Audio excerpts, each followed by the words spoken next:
Shalom à tout le monde dans le monde, à tous ceux qui croient en la vérité, à tous ceux qui croient au Fils de Dieu, Jésus-Christ de Nazareth, qui croient qu'il est venu sur cette terre et que par lui nous avons eu le salut, par lui nous avons eu la rémission de nos péchés, par lui nous avons eu nos vies renouvelées par l'Esprit, qui nous accorde la sagesse, la connaissance, l'intelligence venant du Père qui est dans les cieux, au-dessus de toutes choses, qui est élevé au-dessus de toutes choses, qui est le Tout-Puissant et le Dieu très haut. Je commencerai par lui remettre cet instant, afin que lui seul se glorifie, qu'un homme ne se glorifie pas, que la chair ne se glorifie pas, mais que seul le Père se glorifie par Jésus-Christ de Nazareth, par la parole qui va sortir de cet instant, par la parole qui n'est pas de la lettre, mais la parole qui est esprit et vie. Abba Père, toi le Dieu très haut, toi qui permets encore ce moment, toi qui rends possible ce moment, je tiens tout d'abord à te rendre grâce par Jésus-Christ de Nazareth pour tous tes bienfaits. Si nous sommes encore debout, c'est ta grâce. Si nous pouvons parler, c'est ta grâce. Si nous pouvons entendre, c'est ta grâce. Si nous pouvons avoir ta connaissance et le renouvellement de l'intelligence chaque jour de nos vies, c'est pas ta grâce encore. C'est pourquoi je te rends grâce par Jésus-Christ. Je t'adore, je te célèbre, je te magnifie, car tu es digne de recevoir l'adoration. Toi seul est Dieu, toi seul est amour, toi seul est sage. Abba Père, à toi l'honneur, à toi la gloire, à toi la sagesse, la richesse, la force, et cela d'éternité en éternité, de siècle en siècle, par Jésus-Christ de Nazareth. Ok, aujourd'hui nous allons donc partager mon témoignage, un témoignage que j'espère édifiera plus d'un. Je commencerai par mon enfance, mais je vais être très bref pour ne pas être long, parce que les choses longues finissent par fatiguer. Je vais donc commencer par me présenter. Moi, c'est Abaté Yannick. C'est mon nom et je ne le cacherai pas, parce que Dieu se glorifie au travers de nous, que ce soit au travers de l'image qu'il nous a donnée, du visage qu'il nous a donné, de la voix qu'il nous a donnée, de l'ethnie qu'il nous a donné, de la provenance qu'il nous a donné, des noms qu'il nous a donné, se glorifie au travers de tout ça. C'est pourquoi je me présente avec fierté, avec joie, en tant qu'enfant de Dieu, né de nouveau, sous le nom d'Abaté Akwa Yannick.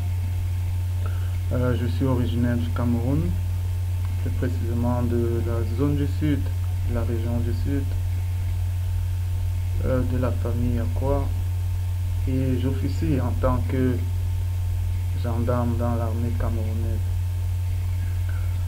Maintenant, je vais commencer par relater ma prime enfance. Ma prime enfance, elle a été comme l'enfance de tout autre jeune camerounais, grandi dans la religion, dans le catholicisme, père catholique, mère catholique, enfant conséquemment catholique, grandi dans la lettre, c'est-à-dire on va à l'église, on va au culte sans savoir ce qu'on fait, on se fait baptiser, on se fait confirmer, on se fait communier sans savoir ce que ça signifie, et en continuant à marcher dans une vie souillée, dans une vie de péché, dans une vie de convoitise mondaine et tout ce que cela implique. Mon enfance a été marquée plus profondément par la séparation de mes parents, donc je n'ai vraiment pas vu ma mère et mon père unis dans le cadre du foyer, cadre conjugal, car j'étais très petit lorsqu'ils se sont séparés. Donc j'ai grandi dans cet environnement de séparation, tout le temps de tiraillement entre le père et la mère, ce qui déjà te donne une certaine façon de voir les choses, une façon d'analyser les choses, une façon de te renfermer pour pouvoir gérer tout cela. Gloire soit rendue à Dieu, que lui seul connaît le temps et les circonstances dans lesquelles il agit dans les vies, par lesquelles il nous permet d'être de nouvelles créatures, de nouveaux êtres, de lumière, qui donne sa lumière à ce qui nous entoure, qui donne la lumière en nous-mêmes.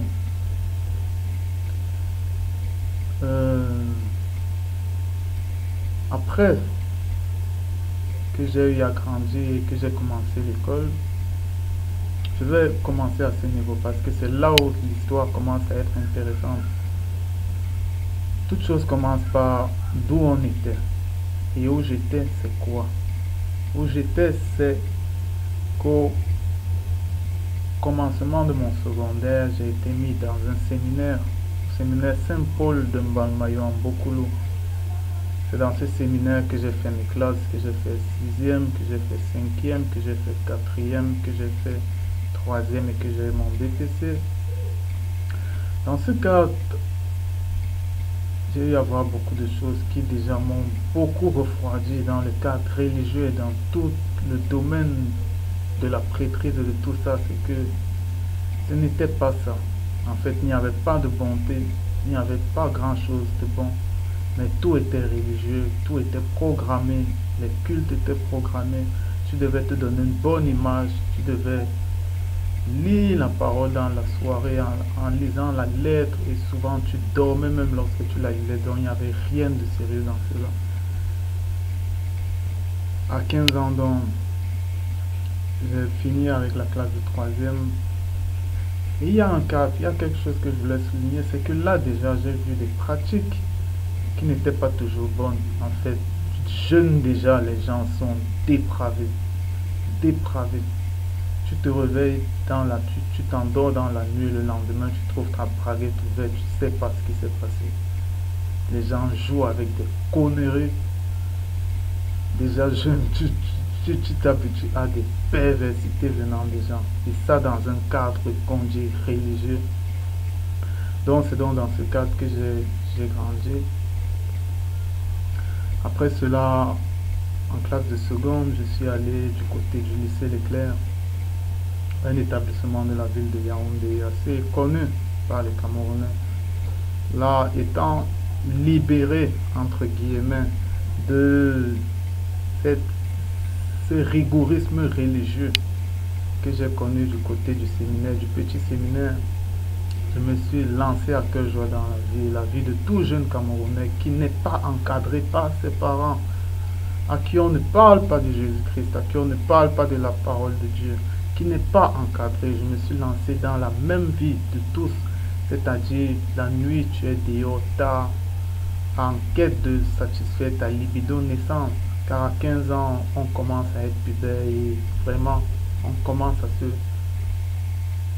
poser des questions par rapport à la femme et être attiré par les femmes. C'est dans ce cadre-là que j'ai donc commencé cette vie au lycée Leclerc en classe de seconde. J'ai rencontré des amis, des mauvaises compagnies avec lesquelles on s'est mis à marcher. On s'est mis à aller autant dans mon établissement qu'au quartier. On s'est mis à sortir, à chercher des prostituées, à coucher avec des prostituées, à aller dans des boîtes de nuit, à boire de l'alcool à outrance, ce genre de choses qui ne glorifient pas Dieu. Je me suis donc retrouvé dans cette vie et cela n'a pas été bon pour moi. Mais encore, je le redis, la responsabilité de parents est très grande. Lorsque Dieu nous fait grâce d'avoir un enfant, que ce soit le père, que ce soit la mère, on a une très grande responsabilité. Et c'est par rapport à eux que nous serons d'abord jugés. C'est par rapport à eux que nous serons d'abord interpellés dans nos vies. Devant Dieu, c'est par rapport à eux. Qu'est-ce que nous avons fait à nos enfants? Qu'est-ce que nous avons donné comme enseignement à nos enfants? Est-ce que nous les avons fait se laisser enseigner par la télévision, par les séries hollywoodiennes, par les films hollywoodiens, par toutes ces choses qui ne glorifient pas Dieu? Ou bien leur avons-nous montré l'amour de Jésus-Christ? Leur avons-nous partagé la parole, partagé l'esprit qui se trouve dans la parole, l'esprit de la lettre, qui vit et qui bénit, qui purifie nos enfants? Est-ce que nous leur avons partagé ça? Moi justement, je n'ai pas connu cela et j'ai donc grandi dans cette religion, dans ce ministère de la mort qui ne m'a rien donné de bon et qui n'a fait que me détruire. À un tel niveau, je n'ai jamais compris cela, mais Dieu m'a fait grâce d'un peu d'intelligence même dans ma vie du monde, ce qui fait que en classe de première, je suis arrivé en première sans jamais avoir d'échec dans ma vie scolaire. J'ai mon probatoire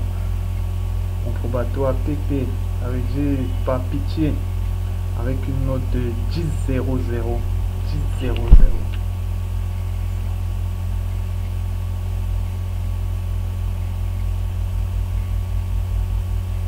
Une note de 10,00. On appelle cela un probatoire par pitié. Ça veut dire malgré tous mes excès, Dieu a fait grâce de m'accorder cet examen. J'ai le probatoire, je suis allé en classe de terminale. En terminale maintenant, il y avait cela que dans la famille ça n'allait plus parce que vraiment l'école et tout ça, ce n'était plus dans ma tête. Tout dans ma tête c'était la convoitise, c'était être riche, c'était rouler carrosse, c'était avoir les plus belles femmes et tout, et pour ça il fallait de l'argent. Ça veut dire les pensées étaient autres. Chaque soir c'était sorti dans la nuit, c'était rentré tard, et ça le père n'aimait pas. Et ça m'a vraiment fait qu'envenimer la situation, ce qui fait qu'à un certain niveau, il m'a mis à la porte. Ça veut dire, ma première classe de terminale, je la passe au village. Ça veut dire que je quitte Yaoundé pour mon village du côté du sud. Là-bas, je ne termine pas l'année, je ne compose pas parce que vraiment l'école ne me disait plus rien. Tout dans ma tête, c'était l'argent, l'argent, l'argent. L'école ne me disait plus rien, j'étais devenu cupide et tout ce que je voulais c'était avoir de l'argent, peu importe la façon dont je me prenais. J'ai été un voleur patenté. Je passais mon temps à voler à mon papa les choses du village, dans sa maison du village. Je passais mon temps à voler, à vendre les livres et les cahiers qu'on me donnait juste parce que je voulais de l'argent. Ce qui fait que cette année je n'ai pas pu composer. Cette année, alors qu'on composait, moi je me suis enfui. Je n'ai pas composé parce que je ne connaissais rien et je n'assistais même pas au cours. Ça a été ma première année d'échec dans toute ma carrière scolaire en 2000, je pense. La deuxième année encore, cette année, il a dit qu'il ne pouvait plus me payer les études parce que vraiment je ne faisais plus rien de bon. Je me suis donc retourné chez ma mère qui m'a pris avec elle. Là-bas, également étant déjà voleur comme je l'étais, je me suis retrouvé en train de lui voler encore une somme d'argent, une somme importante d'argent. Franchement, je demande pardon à Dieu pour ce genre de choses. Mais je me suis retrouvé en train de lui voler une somme importante d'argent. Avec cette somme, je me suis déplacé. J'étais au lycée de Mimboman, cette deuxième année de terminale. Encore la convoitise, encore vouloir s'enrichir. Vouloir être riche, mais en quoi faisant? En quoi faisant? En quoi faisant? En quoi faisant? Je me suis donc mis à vendre des habits. En fait, je me suis mis à vendre des habits avec un frère avec lequel on était parti. On a loué une chambre tout près du lycée où j'étais. Je n'ai même pas pu finir cette année encore parce que déjà je n'étais plus dans l'école. Tout dans ma tête c'était m'enrichir. Et étant donné que ces habits, ça ne produisait pas, ça ne se vendait même pas. Un soir, je me suis retrouvé dans cette chambre. Tout était éteint. Mon frère il n'était pas là. Je me suis prosterné, j'ai essayé de dessiner un cercle. Et j'ai allumé des bougies pour invoquer Satan. Et je l'ai invoqué ce soir. Ce soir-là dans ma vie. Ça, je rends grâce à Dieu parce que il est tellement bon. Peu importe ce qu'on fait, il regarde nos cœurs. Et il a pitié de nous, il a compassion de nous parce que nous sommes faibles. Je l'ai fait ce jour parce que je voulais être riche. Je l'ai fait ce jour parce que je ne comprenais rien, parce que j'étais voilé, parce que je voulais de l'argent. Et qu'est-ce que l'argent nous apporte? Des milliardaires meurent comme de rien, parce que tout ça est vanité. Si Dieu veut te faire riche, il te fera riche, gloire à Dieu. Si Dieu ne veut pas te faire riche, il ne te fera pas riche. Gloire à Dieu. Mais s'il t'accorde sa grâce vaut plus que tout l'or et l'argent qui soit au monde. Parce qu'elle est belle. Parce qu'elle te permet de vivre son amour, et son amour, rien ne le vaut. Rien ne le vaut. Rien ne le vaut.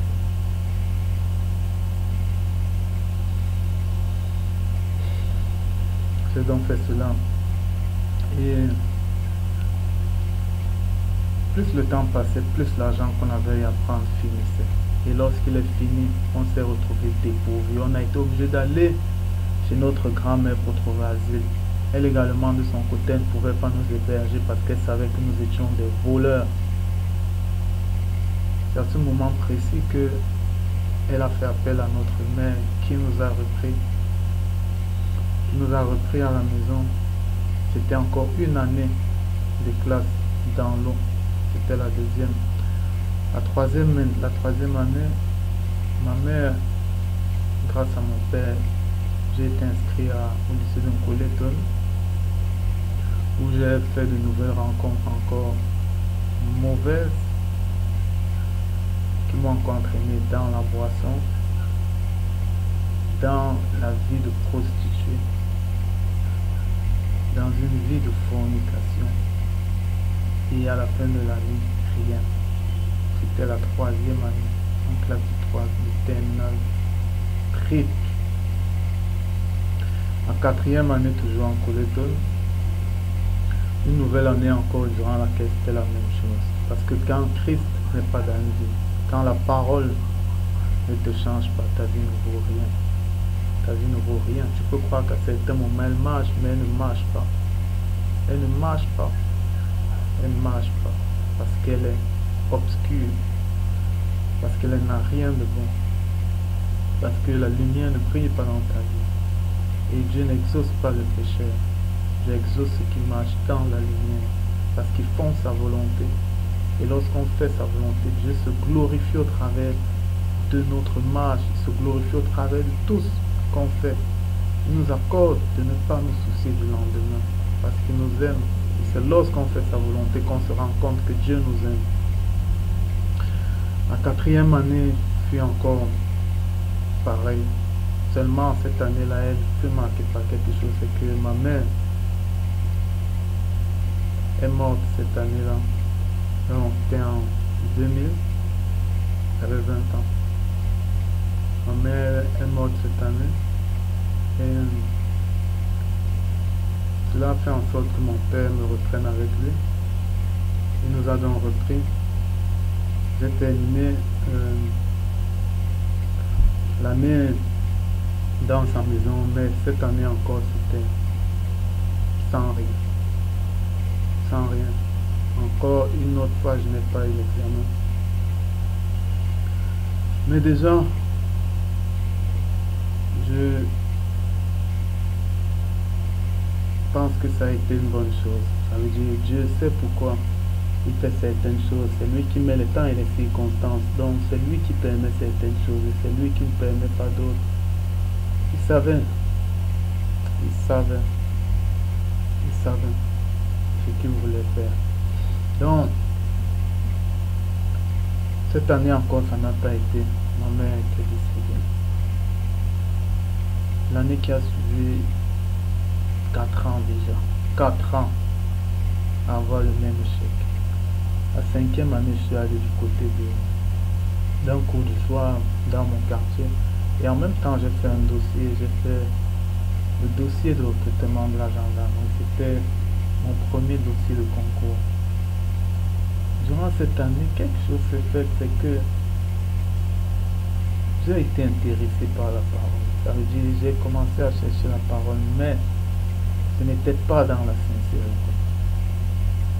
Ce n'était pas, j'essayais, mais il y avait des choses qui n'allaient pas. Parce que je forniquais encore.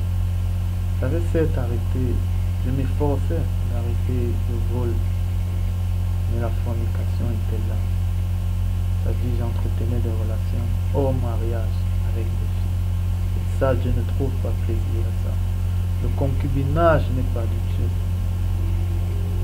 Il ne trouve pas plaisir dans ça. Embrasser une fille hors mariage n'est pas de Dieu. il ne trouve pas plaisir à ça. Donc, c'est dans ce cas donc que j'ai voulu forniquer, fornication. Mais justement, Dieu m'a fait grâce, il m'a accordé ce concours de la gendarmerie. Il m'a accordé ce concours de la gendarmerie. Je suis allé faire une formation là-bas, ça a encore été autre chose.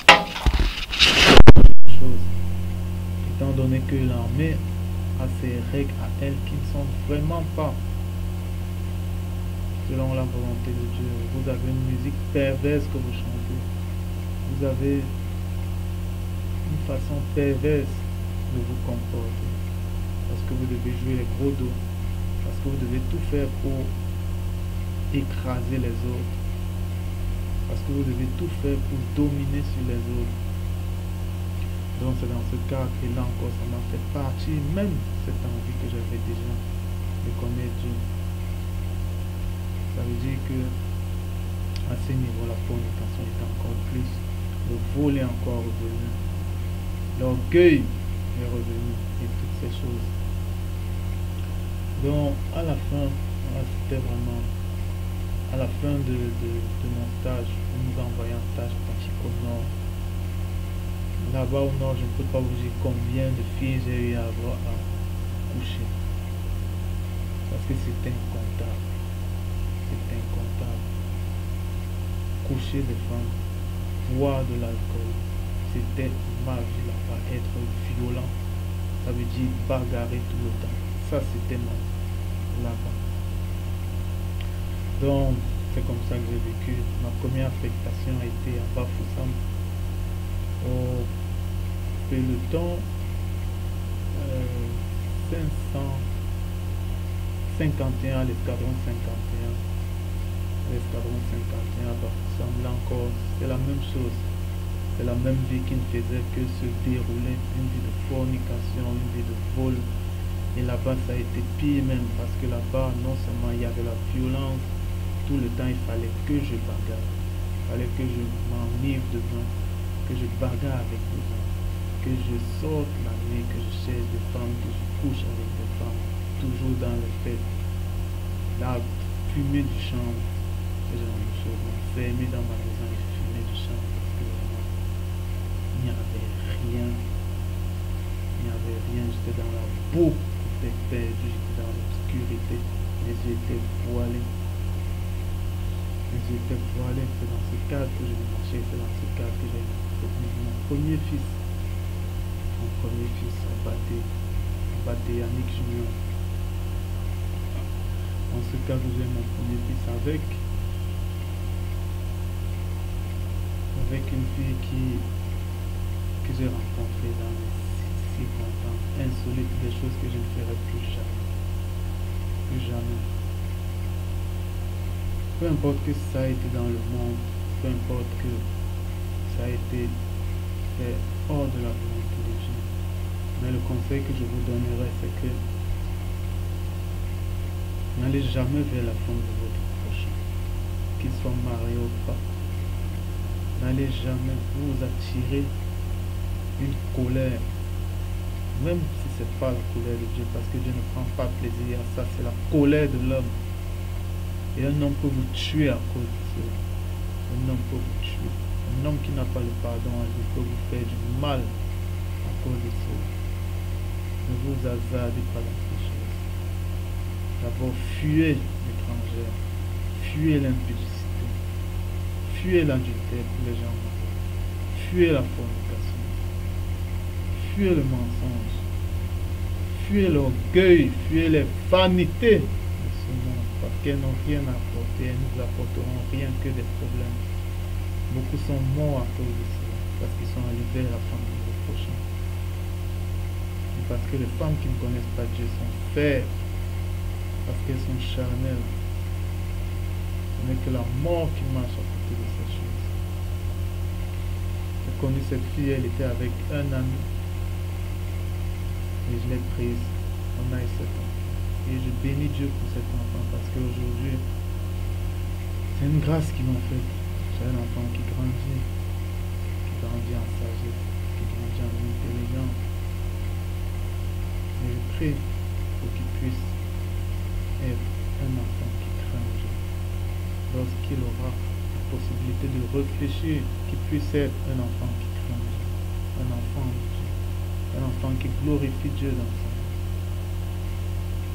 Et pour cela, c'est mon devoir, même s'il n'est pas avec moi, même s'il est du côté de sa maman, de l'instruire, de lui parler de la parole, de le motiver par ma conduite, par mon comportement, par ma façon de faire, d'être un exemple pour lui. C'est ainsi donc que après ma vie de Bafoussam, j'étais affecté à Yaoundé, à la capitale politique du Cameroun en 2009, en fin 2009, en décembre 2009. Là-bas, je suis allé du côté de l'aéroport de Simalem, où je suis encore jusqu'à présent. Donc ça fait déjà 6 ans. Je suis arrivé en 2009, comme tout gendarme, cupide, violent. Toute ma vie c'était chercher de l'argent. Toute ma vie c'était extorquer les gens, c'était escroquer les gens, c'était chercher de l'argent dans mon travail, c'était coucher avec des femmes, c'était boire de l'alcool, c'était toute ma vie, fornication, charnel, toute ma vie c'était ça. C'est ainsi que j'ai vécu. J'ai connu une fille à Bafoussam, mais je me suis mis avec elle à Yaoundé, croyant que ça allait aboutir, alors que Jésus n'est pas là, ce n'est que la chair, ce n'est que le diable que vous invitez dans votre relation. Parce qu'il n'y a pas de partage entre la lumière et les ténèbres. C'est ainsi donc que je suis arrivé en 2009. En 2010 déjà, je pense que Dieu a commencé à me parler. Je crois que Dieu a commencé à me parler parce qu'à ce moment précis, il m'a parlé la première fois par un accident de moto. Je sortais boire du vin blanc, j'étais sous. J'ai eu à prendre la moto de l'unité et je me suis retrouvé dans un accident. Dieu m'a fait grâce de m'épargner parce que je pouvais vraiment être touché. Mais il m'a fait grâce. Pendant ce moment-là, j'ai continué à me poser des questions. Est-ce que j'étais sur le droit chemin? Est-ce que ce que je faisais était bien? C'était avec une fille encore, toujours les femmes. Toujours les femmes. Il y a une rumeur qui a circulé, mais je ne m'attarde pas sur les rumeurs. Mais j'étais avec une fille, après ça on s'est séparés. Mais on s'est séparés comme ça, elle était enceinte. Ça veut dire elle avait mon deuxième enfant, Malchus. Elle avait mon deuxième enfant, toujours dans la fornication, dans la mauvaise vie. J'étais à 2 enfants avec 2 mères différentes. Sans savoir pourquoi. Fraudeur, bon de caisse, avec des primes qui n'existaient pas. Je fais des choses. Et qui se sont encore maintenues jusqu'à aujourd'hui. Mais que Dieu fasse grâce. Donc, c'est là où j'ai eu mon deuxième enfant. Mais dans cet accident-là, je commençais déjà à me poser des questions. Qu'est-ce que je faisais? Est-ce que j'étais sur le droit chemin? Mais jusque-là, j'étais embourbé. J'étais embourbé dans le péché. J'étais embourbé dans la fornication. J'étais embourbé dans ces choses. C'est ainsi que j'ai commencé à mélanger plusieurs femmes à la fois. Plusieurs femmes. Forniquer à toi et à travers le buveur. C'était ma vie.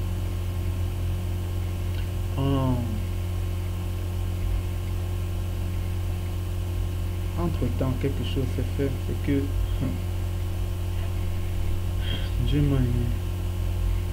Parce qu'au sortir de cela, j'ai eu une affectation pour Kousséri. Vous savez, Kousséri, c'est une unité prisée. À cette époque, elle était très prisée par les gendarmes parce que c'est une unité qui donnait beaucoup d'argent. Ça veut dire, mon nom était sorti là-bas et on avait affiché les listes. Mais alors Dieu a fait quelque chose. C'est qu'il a touché le cœur du chef de la gendarmerie de notre pays et ces affectations ne sont pas sorties. Ça veut dire que je ne suis jamais allé à Poussière parce qu'il voulait que je reste en Sinaï. Aujourd'hui, Poussière c'est une zone de guerre. Aujourd'hui, Boko Haram sévit à Poussière. Boko Haram sévit. Mon nom était sorti dans ces affectations. Mais Dieu a fait en sorte que je n'y aille pas. Parce qu'il avait autre chose pour moi. Parce qu'il me réservait autre chose. Et à ce moment précis, je ne l'ai pas compris. Je me suis dit, oh, j'ai raté. Parce que j'étais ignorant, parce que j'étais cupide. Je n'ai pas compris. C'est ainsi donc que, en 2011, gloire à Dieu. Que la gloire revienne au Père. Que la gloire revienne au Père dans les cieux. Il est merveilleux. Il est digne de louange. Même si mon cœur se consume, même si le corps se consume, même si l'esprit remonte au pied, mon âme bénira le Père. Parce qu'il est digne de louange. Il est digne d'être magnifié, digne d'être glorifié, digne d'être loué, digne d'être célébré, digne d'être adoré parce qu'il est grand, parce qu'il est amour, parce qu'il est bonté. C'est donc ainsi que en 2011, j'ai apporté mon deuxième galon dans le galon de sergent-chef, le maréchal de chef dans la gendarmerie. Quelque temps après, un événement arrivé. Et que j'ai eu des échauffourées, j'ai eu un choc avec une grande autorité de ce pays et ça n'a pas plu à certains et c'était pas bien parce que j'avais été violent comme d'habitude. J'avais été violent comme d'habitude et ça n'a pas plu, ce qui fait que je me suis retrouvé enfermé pour faire une semaine dans une cellule et 3 semaines en détention. C'est vraiment là que j'ai eu la grâce, vraiment là que Dieu m'a touché, il m'a fait comprendre que ma vie ne valait rien, que je n'étais rien. Me croyant quelque chose, je n'étais rien. Il m'a rabaissé, il m'a brisé, il m'a brisé d'un brisement qui donne la joie. À ce moment, je ne comprenais pas. Mais à ce moment, j'ai compris une chose aussi, c'est qu'il faut s'abandonner, il faut mourir pour soi-même. Je suis allé là-bas, j'ai commencé à lire la parole, j'ai prié Dieu et je me suis engagé avec lui. Je lui ai dit que mon Dieu, si tu me fais sortir d'ici, je ne serai plus comme moi. Je ferai tout pour t'honorer, je ferai tout pour te glorifier. Premièrement, je rentrerai à l'école et j'aurai ce bac-là. Parce que tu aimes ceux qui travaillent. Parce que tu aimes ceux qui te glorifient dans leur vie. Je ne regarderai plus à l'argent. Je ne regarderai plus à la fraude. Je ne regarderai plus au mensonge. Mais je te glorifierai au travers de ma vie. Je te glorifierai. C'est ainsi que, quelques temps après, il m'a fait sortir. Il m'a fait sortir par la gloire de Dieu. Il m'a fait sortir. Ça c'est...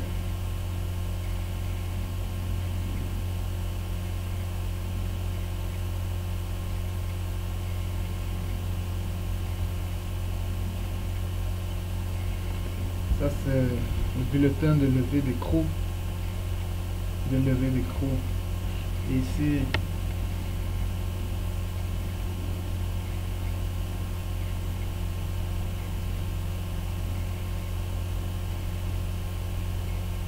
l'ordre de mise en liberté, dont Dieu m'a fait grâce. Il m'a fait sortir de la détention. Et à ce moment précis, j'ai compris qu'il était grand. Et qu'à lui, toute chose était possible. C'était une affaire qui avait trait à la présidence. Et à chaque fois que quelqu'un voyait ça, tout le monde se lavait la main. Personne ne voulait toucher à ce dossier. C'est pourquoi je me disais, franchement, est-ce que je vais y arriver? mais Dieu a touché les hommes. Il a utilisé mon papa. Et il m'a permis de sortir. Et lorsque je suis sorti, j'ai décidé de ne plus être le même. J'ai décidé de le glorifier. Je suis rentré à l'aéroport. Je n'étais plus dans la fraude. Je n'étais plus dans ces choses. Je n'étais plus là pour demander de l'argent à quelqu'un, ni pour violenter quelqu'un. Mais je me concentrais sur l'école. J'étudiais. Je cherchais des endroits tranquilles où je pouvais lire. Et après, je lisais la Bible. Après, je priais. Après, je rendais grâce à Dieu. Mais une chose restait à faire, c'est que j'étais un fornicateur. C'est que j'étais un ivrogne. Mais Dieu nous transforme petit à petit. La parole nous travaille. La parole nous perfectionne de jour en jour. À ce moment précis, j'étais fornicateur. Et Dieu ne travaille pas avec les fornicateurs, peu importe ce qu'on vous dit. Dieu ne travaille pas avec les ivrognes. Dieu ne travaille pas avec les gens qui boivent du vin. Parce que ces choses ne sont pas de Dieu, mais elles sont charnelles. C'est ainsi donc que je me suis retrouvé en Simalem libre avec une nouvelle conviction dans ma vie. Je suis rentré dans le même cours du soir où j'étais.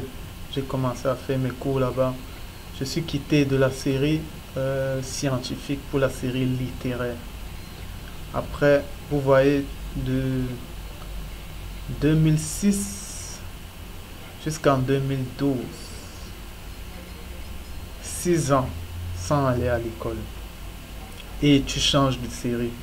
Je me suis retrouvé là-bas, mais Dieu m'a fait grâce. Il a ouvert ma tête. Il a ouvert mon intelligence. Je comprenais les choses. Et mieux qu'avant, mieux que les élèves même. Je les comprenais, je les assimilais. Et ça a été une belle année, mais je forniquais encore. J'étais avec une fille que j'avais connue à Bafoussam, on forniquait.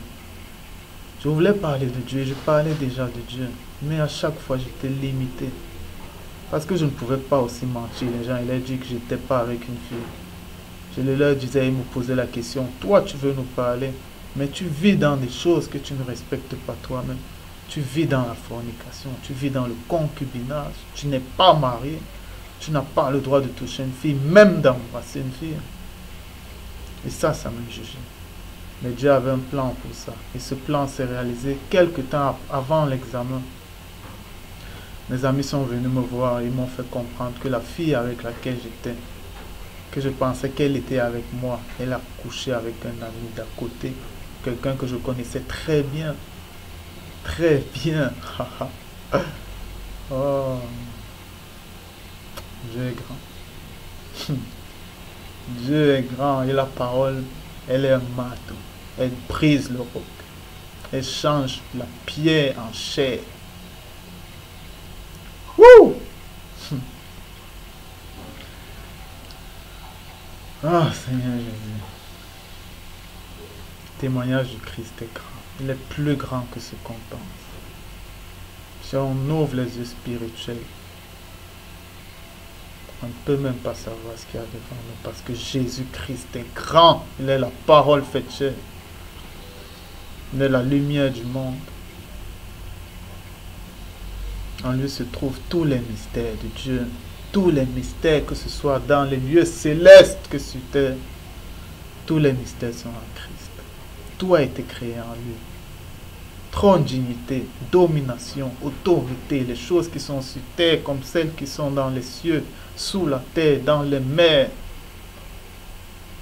Tout nom qui se puisse nommer dans le temps présent comme dans le temps à venir, tout a été créé en lui. Le témoignage de Christ est plus grand que ce qu'on croit.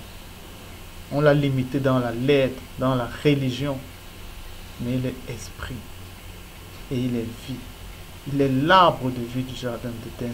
Il donne la vie à ceux qui le cherchent, à ceux qui meurent pour vivre, à ceux qui sacrifient leur chair, à ceux qui meurent selon la chair et qui vivent par l'esprit. Donc, on m'a donc annoncé cela Dans un premier temps, j'étais touché parce que franchement, c'était une fille que j'ai aimée. À aimer selon le monde, à aimer selon la chair. J'étais touché. J'ai commencé à imaginer des choses vis-à-vis de ce gars. Lui aussi allait lui arracher sa femme. Et j'ai couché avec d'autres filles pour énerver cette fille. Mais c'est pas à elle que je faisais du mal. Je suis même allé jusqu'à la prendre à faire de la sodomie avec elle. Mais à qui est-ce que je faisais du mal? Ce n'était qu'à moi. Ce n'était qu'à moi. À quoi peux-tu te venger? Qui te permet de te venger? As-tu créé celui vers lequel tu peux te venger? Tu ne l'as pas créé. Tu ne l'as pas créé. C'est ainsi que j'ai eu à décider à faire un choix. Soit je mourrais selon le péché, soit je mourrais selon la chair, soit je mourrais spirituellement.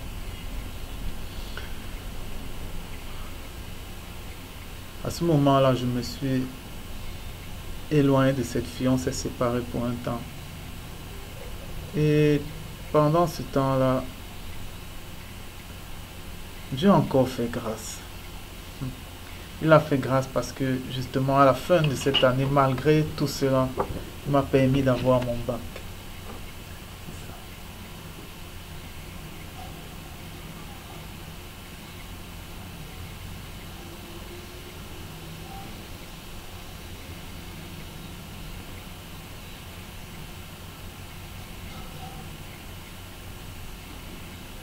Il m'a permis d'avoir mon bac avec une note de 13,57 sur 20.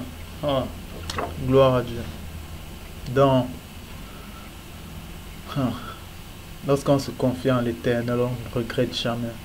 On ne regrette jamais. Parce qu'il se glorifie au travers de ses enfants. Il se glorifie au travers de ceux qui se confient en lui. Il m'a fait avoir un bac avec mention. Contrairement à mon probatoire qui n'était pas pitié. 10,00. On appelle ça 1000 francs chez nous. Colon. Ça veut dire qu'on t'a repêché. 13,57, c'est une mention excellente. Il m'a donné ce bac et je l'ai glorifié. De plus en plus, je comprenais que Dieu était vivant. Je comprenais que la parole est vie. La parole n'est pas que la lettre. La lettre, c'est du religieux. Mais la parole est vie. Elle est spirituelle. Elle vit. Elle vit. Et c'est par rapport à elle que Dieu se glorifie. Mais elle a besoin d'être acceptée par des hommes pour travailler pour Dieu au travers des hommes. Elle est la lumière du monde. Mais la lumière est portée par des hommes. La lumière est portée par des flambeaux. Samson a attaché des flambeaux sur les renards et il les a envoyés sur le champ des Philistins qui ont été décimés. Décimés. Soyons ces flambeaux, soyons ces renards. Soyons ces renards en ces temps de la fin. Le monde attend avec impatience la manifestation des fils de Dieu, non la manifestation des religieux, non la manifestation des légalistes, des gens qui s'attachent à la lettre, mais la manifestation de ceux qui marchent selon l'esprit, les adorateurs du Père en esprit et en vérité, ceux qui suivent la voie de l'esprit, ceux qui discernent lorsque l'esprit les parle par la nature, par les hommes. C'est en cela que nous sommes appelés, à rien d'autre. Fais le culte pendant tout le temps que tu voudras.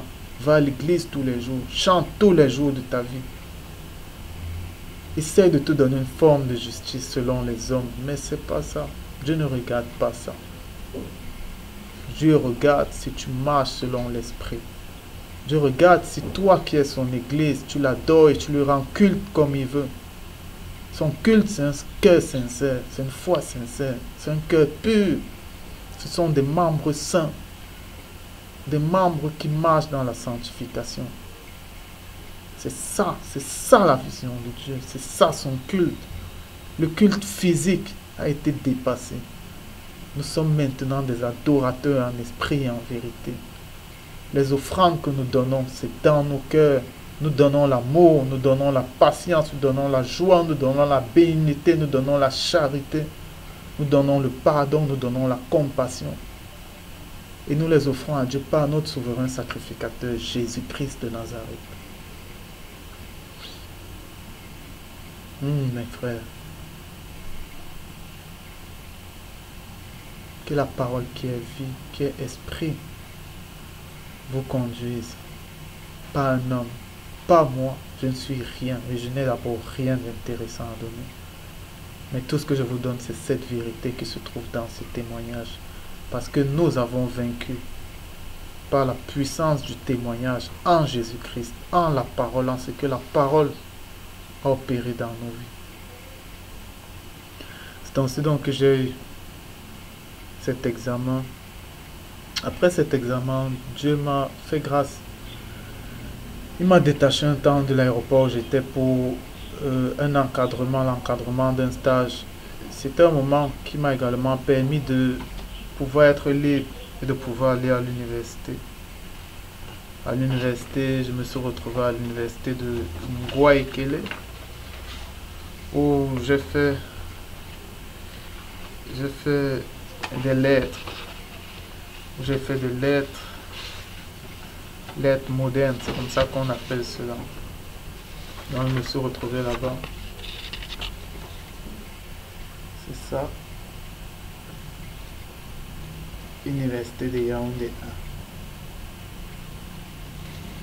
1. Université de Yaoundé 1, je me suis retrouvé là-bas où j'ai fait dans les lettres modernes françaises. C'était une très belle année.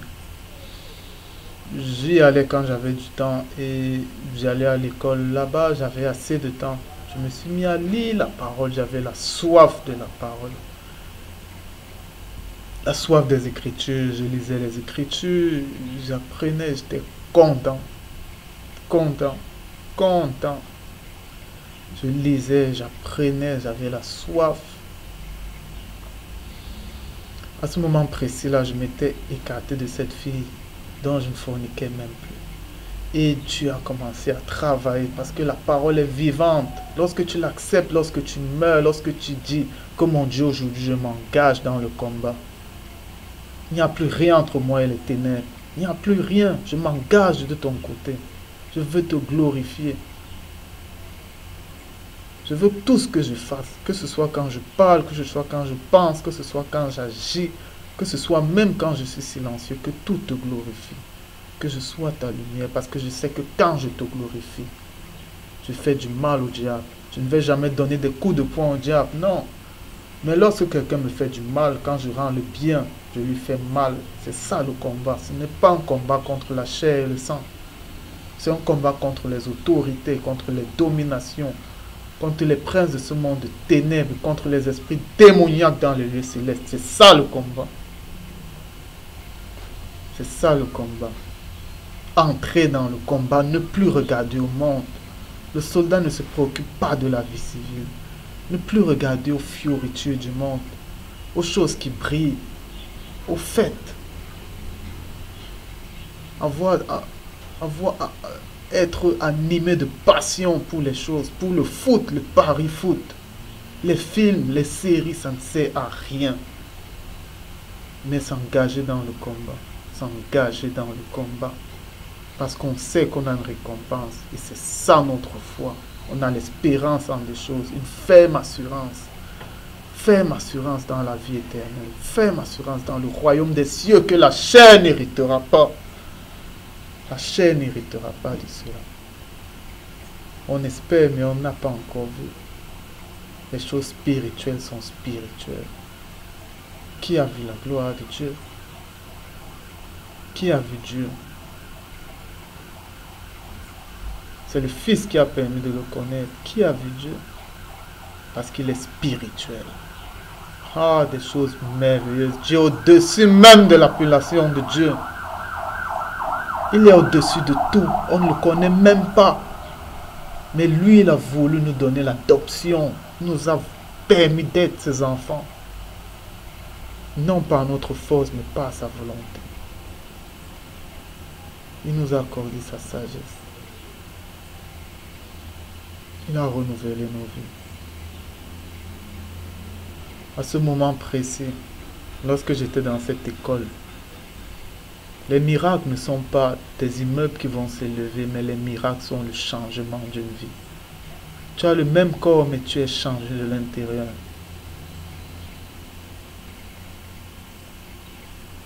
À l'école, j'ai abandonné la cigarette. La cigarette, je pouvais faire 3 mois. Je serrais le cœur, je ne fumais pas, après je retombais. Mais j'ai abandonné la cigarette en 2012, fin 2012, 2013. Et jusqu'en 2015, je n'ai plus jamais touché une cigarette. Et j'en ai le dégoût. J'ai abandonné l'alcool en même temps. En 2012, 2013. Cet intervalle, fin 2012, début 2013, j'étais un buveur de vin, un buveur d'alcool, buveur de vin rouge, de liqueur, buveur de Guinness. Dieu m'a donné le dégoût de l'alcool. Si je peux me permettre de boire encore aujourd'hui, c'est à des occasions de fête et peut-être une coupe de vin rouge, si Dieu le permet. Hormis ça, c'est de l'eau et du jus. Je rends grâce à Dieu pour cela parce que ça, c'est un miracle. Je rends grâce au Père. Je rends grâce pour son amour. Je le bénis. Je le bénis. Je n'ai pas de vie sans lui. Je n'ai pas de vie sans sa parole. Je suis vide sans Christ. Vide sans Christ. Il m'a permis de laisser cela. Il m'a permis de m'arracher du sexe. L'envie de la libido, il me l'a enlevé. Parce que lui, il le peut. Et il peut toutes choses lorsqu'on s'abandonne à lui. Il peut toutes choses. Il m'a permis de laisser cela. Et il m'a donné la soif des Écritures. Je me suis mis à lire les Écritures. Je me suis mis à lire les Écritures. Mais après ça, il y a quelque chose qui s'est fait. C'est que souvent, on a des sentiments qui sont faux. L'un des pièges du diable dans la vie d'un chrétien sont les sentiments. Dieu n'est pas dans les sentiments. Il n'est pas dans les sentiments. Il n'est pas dans la passion. Mais il est dans la vérité. Les sentiments sont les sentiments en Christ. Et ce sont des sentiments spirituels. Il y a un amour en Christ. Il y a un amour du monde. Il y a une compassion en Christ. Il y a une compassion du monde. Il y a une charité en Christ. Il y a une charité du monde.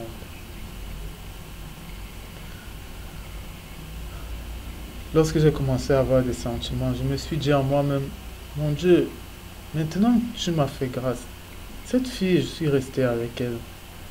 Elle pourrait, peut-être je peux la changer. Peut-être je peux faire d'elle une femme. On peut partager la parole. Elle peut changer. Elle a certes fait ce qu'elle a fait, mais tu m'apprends à pardonner. Moi, je veux essayer. Je veux lui pardonner. Je veux marcher avec elle. Et je veux souffrir. Je veux souffrir et te glorifier au travers de ma faiblesse. En l'aimant malgré tout ce qu'elle a fait. Que toi, tu te glorifies. Mais dans ça, Dieu n'était pas. Et il me l'a fait comprendre. Lorsqu'il était en train d'opérer tout ça, dans la nuit, alors que je dormais, et il a ouvert mes yeux au songe, jusqu'à présent. Il a ouvert mes yeux. Ouvrez les yeux de votre esprit. Ouvrez les yeux de l'âme. Ouvrez vos yeux. Soyez conscients. Le chrétien est conscient que ce soit dans la nuit comme le jour. Parce que Dieu lui parle dans la nuit par les songes et les visions. Et il lui parle le jour par la nature, par les hommes. Il est conscient. Il m'a fait me retrouver dans une grande salle où les gens étaient malades, où moi j'étais sale, j'étais pauvre, j'étais misérable, j'étais à même le sol, sale comme tout. Mais quelqu'un, je ne peux pas vous dire qui c'était, il s'est approché de moi. Il m'a tenu et m'a fixé dans les yeux. Oh. Et depuis ce jour, les choses ont changé. Après ça, il m'a montré la chambre où je me trouvais avec cette fille.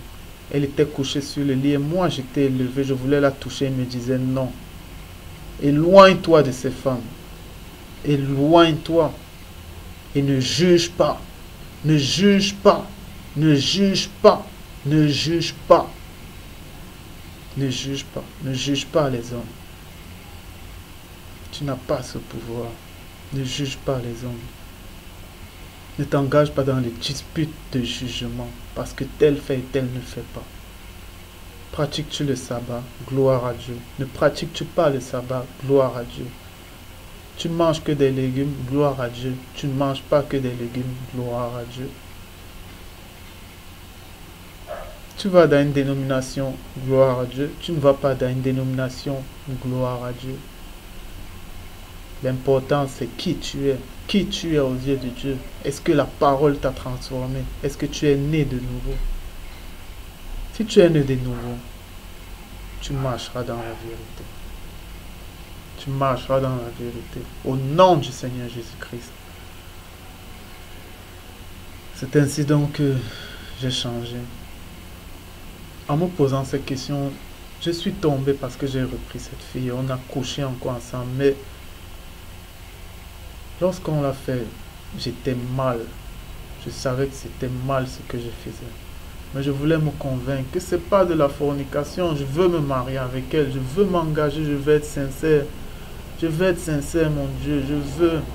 Je veux aller voir sa famille et tout. Je veux. Mais ce n'était pas la volonté de Dieu. Et l'argent que j'avais prévu pour ça, il faisait en sorte que ça ne correspondait jamais au moment. Jamais au moment. J'ai compris. Et elle également, Dieu lui a parlé. Il lui a dit que vous aurez des problèmes. J'ai compris que ce n'était pas la volonté de Dieu. Je l'ai appelé. Je lui ai dit, ma soeur. Et Dieu a mis quelque chose, c'est que je lui ai dit, mon Dieu, si ce n'est pas ta volonté, permets-moi donc, Père, fais en sorte que nous puissions nous séparer sans trop de problèmes. Montre-moi un signe. Et il m'a montré ce signe. Parce que cette fille, elle a continué à parler avec mes amis. Je ne sais pas pourquoi. On avait décidé de couper les ponts avec ses amis. Mais elle a continué. Je lui ai dit, pourquoi tu fais ça? Est-ce que cette relation peut être basée sur des amis? On sort de quelque chose, mais tu n'as pas compris. Et elle a élevé la voix. Elle a commencé à dire comment on était sorciers, comment et tout ça, comment, que je vais regretter, que je ne peux pas vivre sans elle. Je lui ai dit oui. Peut-être je ne peux pas. Mais cette fois-ci, c'est fini. Cette fois-ci, c'est à fond avec Dieu. C'est à fond dans la parole. Au commencement, ça a été difficile, je vous assure. Au commencement, j'avais des nerfs sur la peau. De toute ma part, tout ça, c'était paralysé. Je ne me sentais pas bien, j'étais rongé. Mais je m'abandonnais à Dieu, je lui disais, mon Dieu, si je dois mourir, je meurs. Je meurs.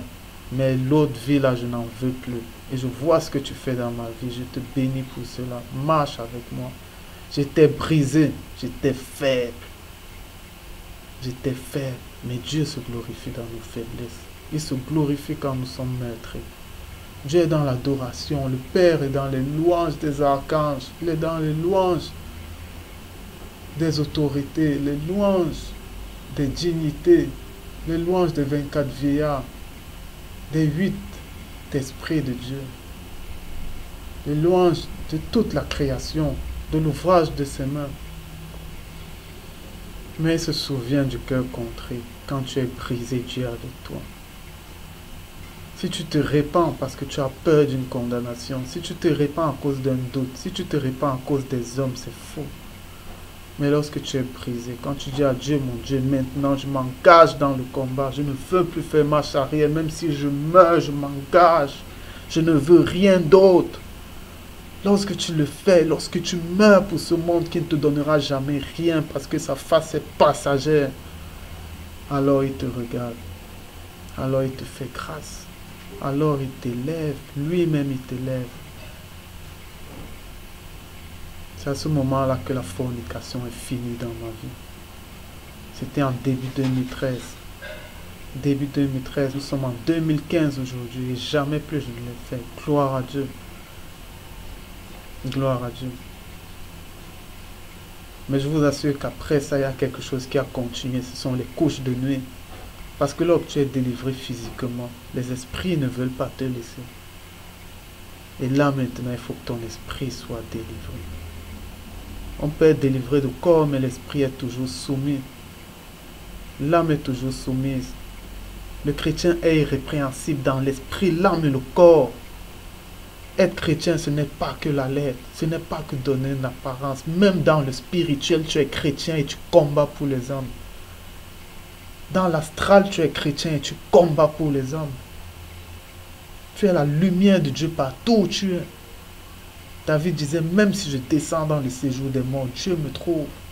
Parce qu'il savait que c'était ça. Il savait qu'il n'y avait pas que la chair. Mais il savait qu'il y avait l'esprit. Et que l'esprit vit. Lorsque tu dors, ton esprit est en mouvement. Ton âme est en mouvement. Et tu dois en être conscient. Sinon, les esprits se joueront de toi. J'ai continué à voir des couches de nuit. Et j'ai prié Dieu. Mais il m'a fait comprendre que j'étais dans le péché. J'étais dans la boue. Et cela s'est accroché à moi. La fornication, le sexe au mariage. Il s'accroche à toi, à ton esprit. Il s'agrippe à ton âme. Ce n'est pas que le corps, mais c'est tout. C'est ton âme qui en est souillée. Lorsque tu couches avec une femme, lorsqu'elle a ses règles, tu couches avec une femme au mariage, tu sodomises une femme. Une femme qui fait la fellation à un homme ou un homme qui fait la fellation à une femme. Vous croyez que c'est quoi? Vous liez à des esprits que vous ne connaissez même pas. Vous liez à des esprits que vous ne connaissez pas, des esprits animaux. Vous ne les connaissez pas. Et ils vont vous tourmenter dans votre vie. Ils vont vous faire être adultère. Ils vont vous faire coucher avec plusieurs personnes. Ils vont vous faire être souillé par plusieurs personnes. Des partous. C'est ça. Lorsqu'on s'allie à des esprits méchants, des esprits destructeurs. J'étais dans ce monde et je vous témoigne de quelque chose que j'ai vécu. Je l'ai vécu. J'ai vécu les couches de nuit. Après avoir été délivré physiquement de ces choses. Spirituellement, il me fallait une délivrance. C'est ainsi qu'en 2013, j'ai donc arrêté. J'ai arrêté cela. Je me suis retrouvé. Je cherchais des frères avec lesquels partager la parole. Je me suis retrouvé chez les branhamistes.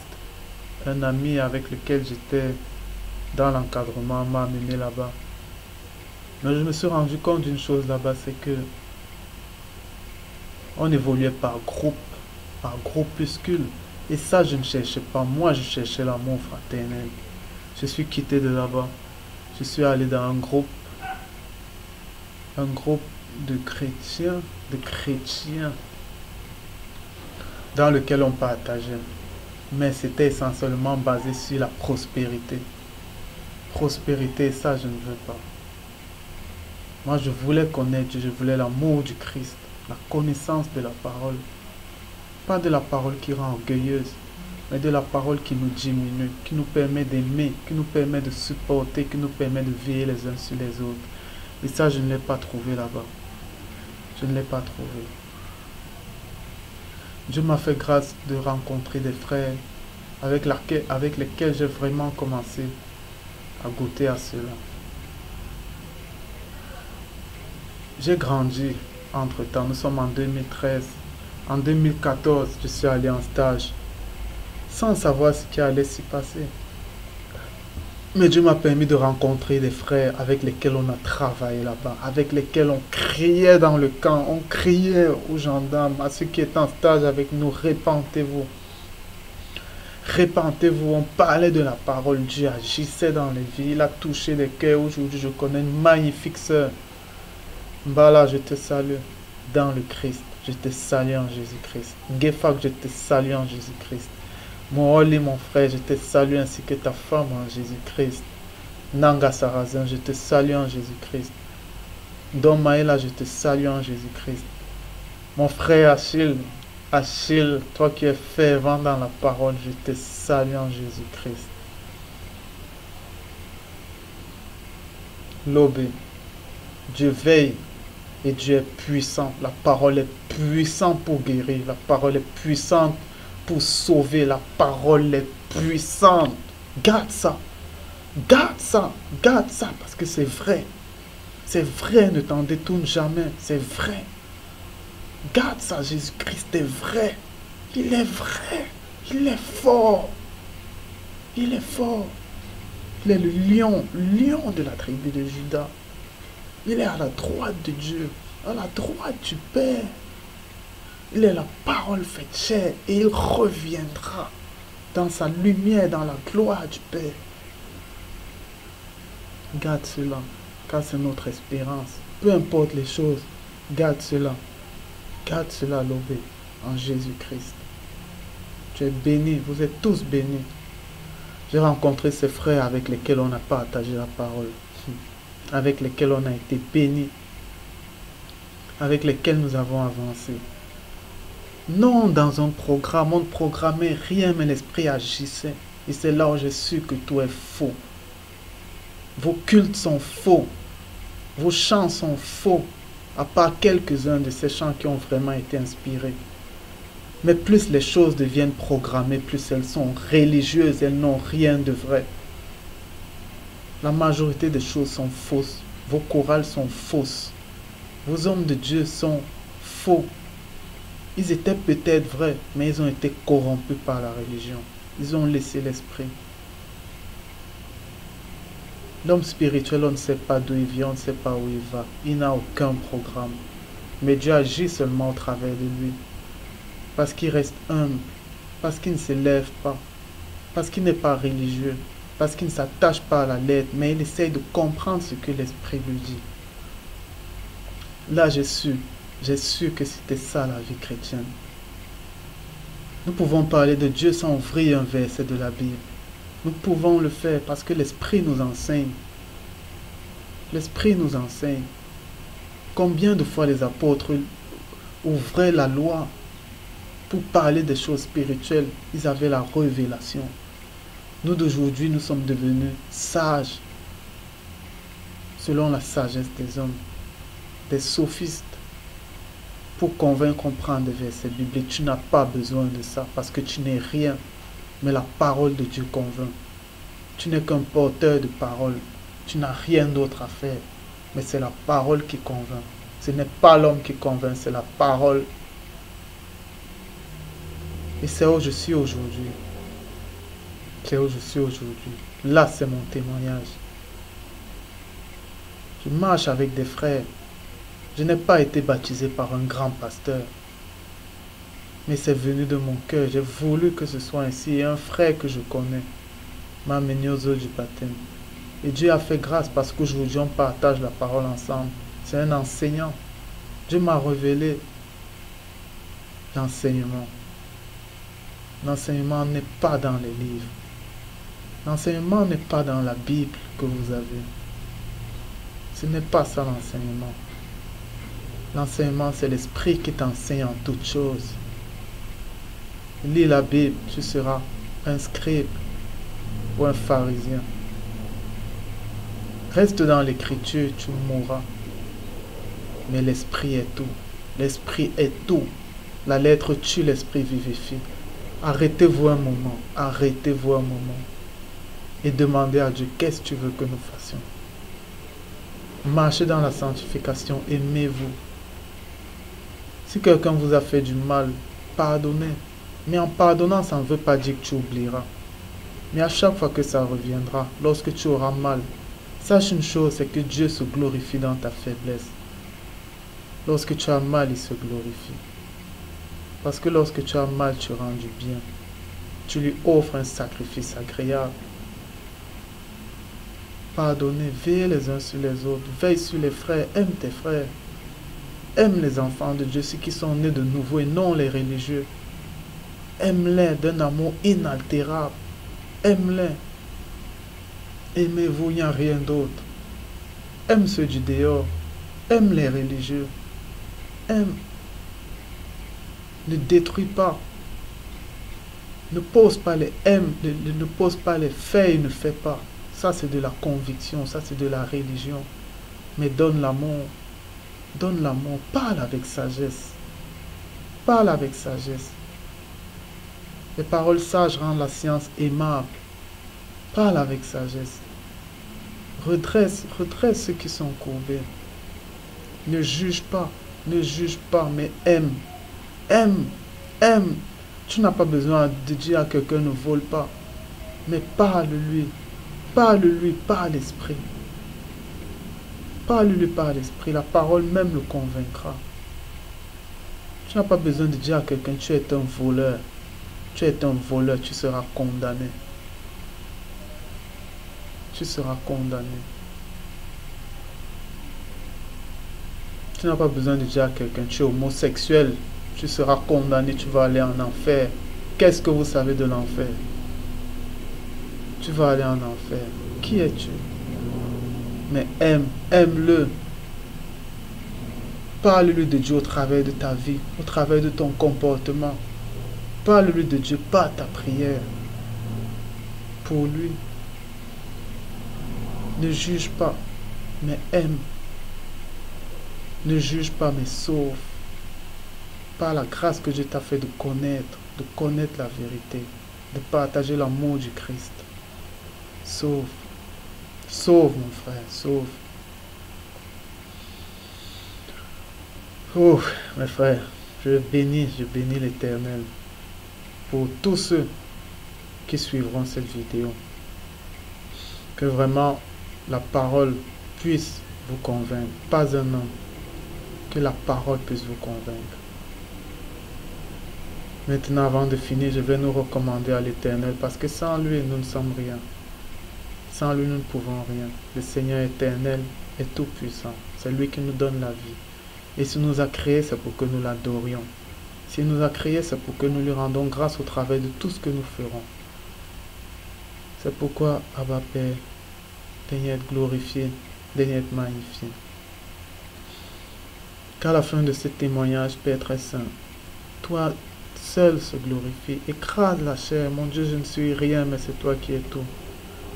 Si j'ai pu faire cela, c'est grâce à toi. Mon Dieu, maintenant je recommande cette œuvre entre tes mains pour que toi-même puisses la mener à accomplissement.